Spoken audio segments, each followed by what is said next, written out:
Now to the latest on the search for the teenager Jay Slater, who went missing in Tenerife 11 days ago. Well, the mayor of a town close to where Jay disappeared claims that some locals saw the 19-year-old watching the Euros. Well, senior global reporter for Mail Online, Nick Pisa, joins us now. Good to see you this morning, Nick. And now on day 11 in this search and still no sign of Jay. That's right, yes. And as you say, that we had this rather bizarre and confusing report from the mayor of Santiago del Teide.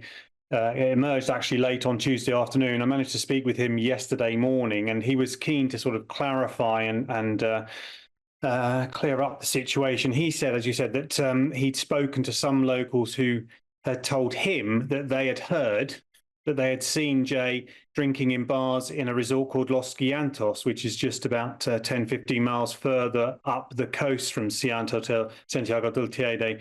And we know that the police have been speaking to them just to rubber stamp and clarify if these reports are true. I should stress that the mayor has no confirmation himself. He just says that the police are doing their job and searching for Jay, and that they all hope and pray that he is found safe and well as soon as possible. And that search is continuing. As you say, it's into the 11th day now. They brought in specialist dogs from Madrid to scour the mountainside above the village of Masca, where his mobile phone last pinged. They've used helicopters, and they're also using drones up there. But as we say, 11 days on now and still no search of him at all.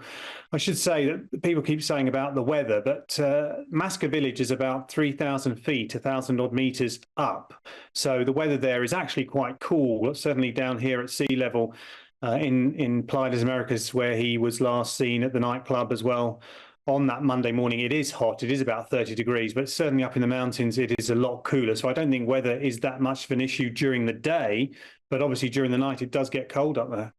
Yeah, I tell you what, though, this whole sighting issue, Nick, I mean, it's obviously making a lot of headlines over here, but how problematic is it? Because if, as you say, it's the mayor says he's spoken to people who have been told that I mean, it's all removed and removed and removed, and you just wonder how much credence it can possibly have.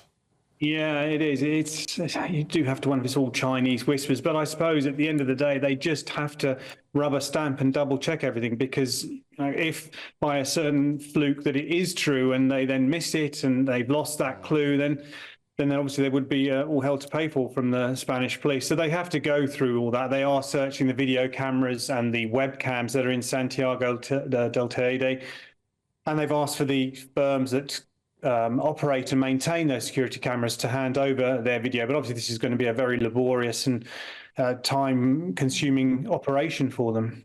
Nick, can you outline for us how difficult the terrain is there? Because a lot of people are asking, day 11, why hasn't Jay been found yet?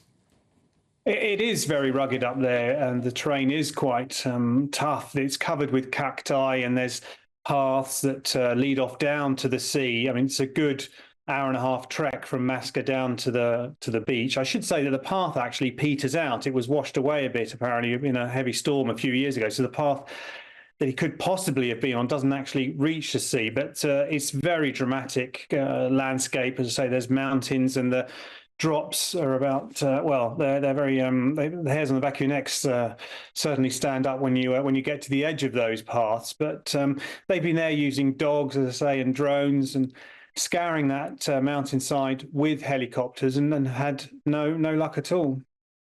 OK, Nick, thanks for bringing us up to date.